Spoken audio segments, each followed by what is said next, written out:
તો જય માતાજી મિત્રો, તો આપણે બ્લોગ બનાવવાનું ચાલુ કર્યું. તો આપણા પહેલા બ્લોગમાં સ્વાગત છે તમારું. પહેલા બ્લોગમાં અમે પતંગ ચગાવવા આવી છીએ.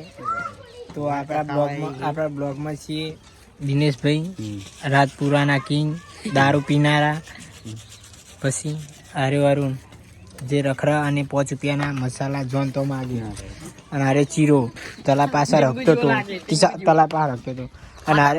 અને આરે વિશાલ ફાલ્કનમાં નોકરી કરે છે. ફાલ્કન આપણે દામોદરીપુરા આલુસના જોડે આવ્યું નીકળ. અને પેલો સાહિલ જે મજૂરી મળે દારીએ જાય 100 રૂપિયાની. જો તમારે પાયા ખોદવા હોય, પાયા તો નહીં ખોદતો પણ શું કે રૂ વેણું હોય, મરચા વેણવા હોય, એમાં માહી રહી રહ્યો. તમારે પીઠ બોધવાનું તમારે જોતા હોય ચો હશે તો શું કેવું દિનેશ?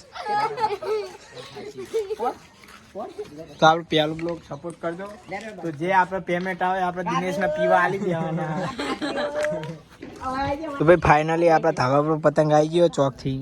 જો એ પણ આવો 14 જેવું.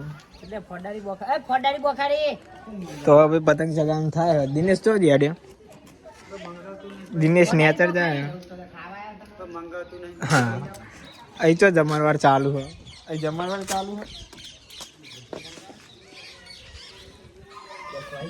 ચીરા કોક કે કોક કે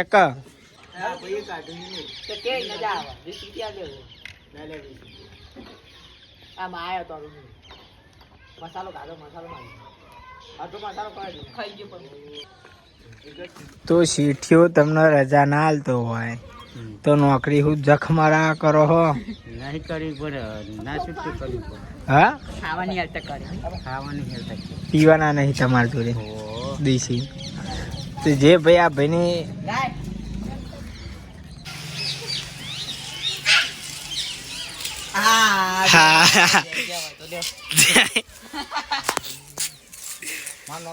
માર ભાઈ લપટાય તું પણ જીવ ગોથા ખાતે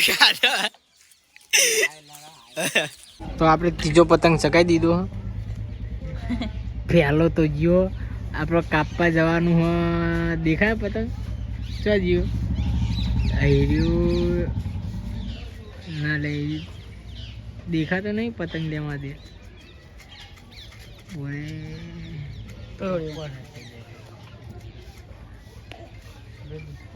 એ આવ્યો આપણે પેલો પતંગ કાપવા જવાનું થઈ ગયું. શું કેવું સાહેબ? જવાનું હે ને? શું કેવું? તો સાહેબ ને આપી દે. સાહિલ ચડ્યો ને પતંગ લઈને આવજો. પહેલો આવ્યો ભાઈ, મારો વાગ આવ્યો. સીરો પતંગ લઈને આવ્યો. સારો મળ્યા હવે બીજા બ્લોગમાં. હાથ લઈને આપણો બ્લોગ પૂરો કરીએ. વાત થઈ જઈએ.